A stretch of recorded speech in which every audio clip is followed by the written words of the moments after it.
This is a bunch of rocks and ocean affected by the low angle of sunlight. And this is a bunch of colour that it makes me put together because of it.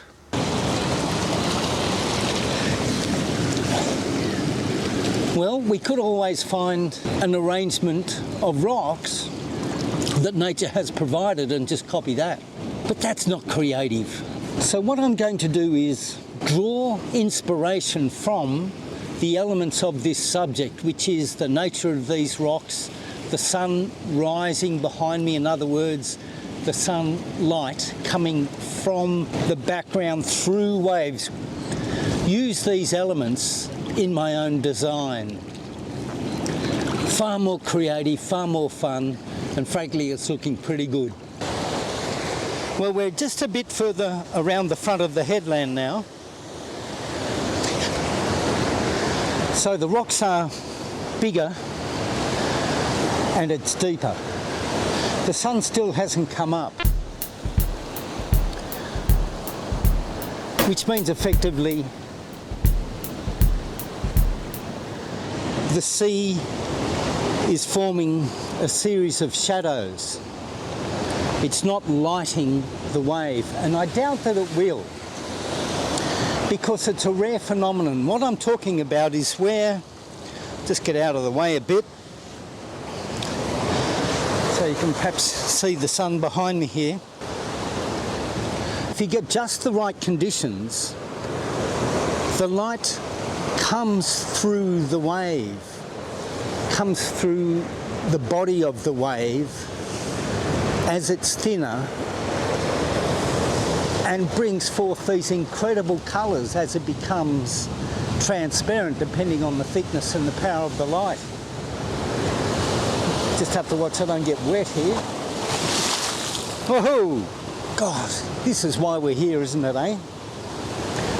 It's top of the tide. Here are the waves now, if I can stand up. Now, what I like about it is the sea is choppy. Because what I just described to you, that lovely picturesque thinning out of the wave and it's lit from behind and all those colours, is actually kind of what they call chocolate box, which is just too contrived and just too pretty. And I don't want to do that. I mean, that's just, you know, that's colouring in a kind of a fantasy way of making the world more unrealistic and prettier than what it actually is. It's mongrel, you know. And you've got to really live it at the grassroots, and you've got to feel the energy of the torment of the sea as well, even if it's pretty. But you can't just have only prettiness. And so this lovely choppiness of the sea, this quartered quality, the frustrated, frantic, slightly tormented element is what I also want in this painting. Which means that when the wave rises up, only sections of it will be light. And I want to make enough of that the feature of the painting, yet not have it the only feature of the painting. Which means the rocks themselves must form part of the design and the character and the visual impact of the painting, as well as the light, as well as, of course, this wonderful torment. And what I really love too is the rivers of the... Here we go, oh yes. Come on, baby. What I really love too is that as the oncoming or incoming water hits the rocks, that watery onslaught is affected by the rocks and the depth between the rocks. Where it's shallow, the water has precedence and it just passes through and mongrelizes and does its thing. But where it's deeper, the depth of the water itself creates this weight that is a kind of a resistance to that onslaught. And so you get all these lovely little channels that fill and these bodies of water that sort of seep out rather than having total control over the landscape or the sea area here, the seascape area. But anyway, so what's happening now is the sun is about to pierce the top of the cloud bank that's always on the eastern part of Australia there, at least off New South Wales. Quite a phenomenon, that. And when that happens, that's when the direct sunlight will come through the waves. I doubt we're going to get it. The tide is too high, which means there's too much water and the wave will be too thick for the light to actually pass through. And the sun has just peaked the top of the clouds. You will get some lovely effects as the wash and the spray and the white water splashes up into the air and the light hits that, and you can paint that gold. But there we are, the sun has now peaked the top of the clouds. The light waves are direct, unimpeded. Oh, it's just something else, isn't it? You can really overdo the light, but not for this one. I want to subdue it a little bit and just make it kind of understated, make it a complex image that doesn't have one immediate feature that impacts you only. We'll have a solid feature there of the wave, but there will be a whole lot of other things going on. Just fantastic, so that the eye doesn't get the painting all in one go.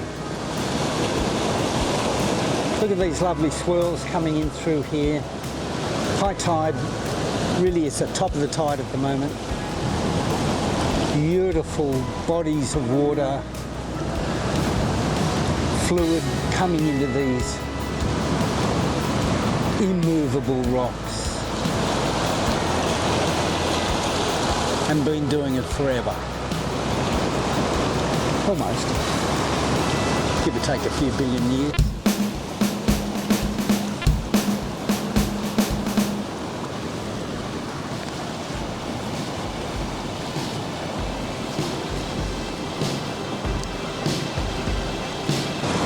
High energy stuff, isn't it? Really frustrated, aroused life.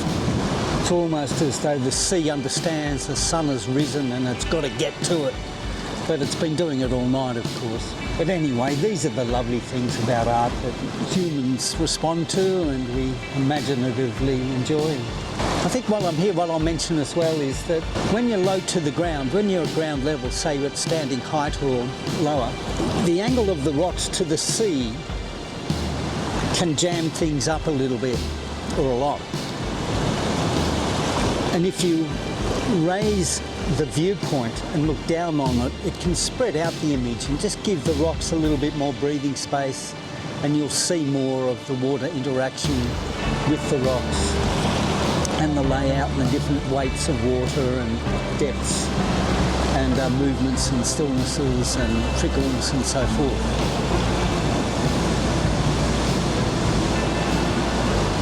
And you see off the point here the sunlight coming through the splash. Just magnificent. And there's the painting, finished.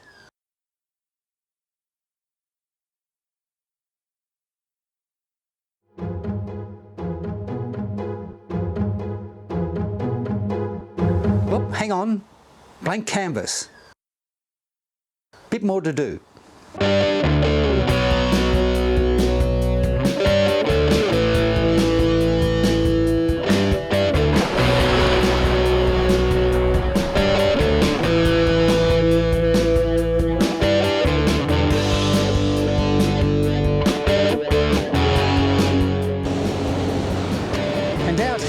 It is a lot better. The tide has gone out, so there's a lot of rock patterns around. There's a sort of rock pool. It's quite shallow, this one, but does get some influence from the waves.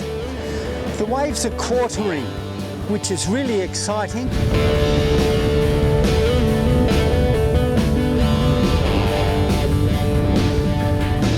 The colours are there, but the colours are there in the wash, not in the see-through translucent effect that I'm after.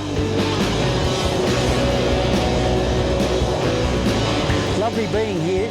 Look, really fresh, right in amongst the raw elements, and that's particularly what I like about this spot.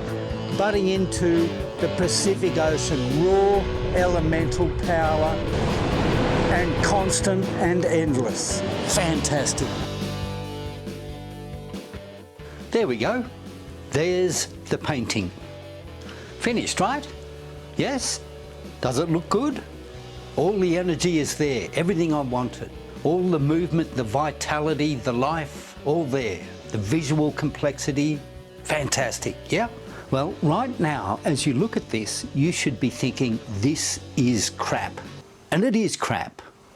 But what you're seeing is pretty much the normal way people go about painting. The only difference from mine to theirs is that I've made my colours a lot more lighter. If I made the colours darker in tone, you would be seeing what all of the traditional landscape and seascape painters do. It's not art, it's just colouring in. Although there are some artistic elements in this. As I say, the movement, the vitality, the complexity, the life, the essence of the subject, the spirit of the elements that I was after, it's in there. These are all artistic attributions. But as I say, and as you say, it's crap. So let's finish it. For me to finish it from here, though, it's going to take me 9 more months, 47 more stages to get this. And that's the end result. A lot of fun, a lot of work, a lot of fun. Highly creative. You may not like it, and it may still be crap to you, but at least it shows that someone has put in a huge amount of effort to try and use techniques that haven't been used for decades, because people these days want a quick result. So the picture may not be to your liking, but quality techniques do make a difference. All those months of effort do give me satisfaction. All of those artistic attributions that I described to you and more have all been refined.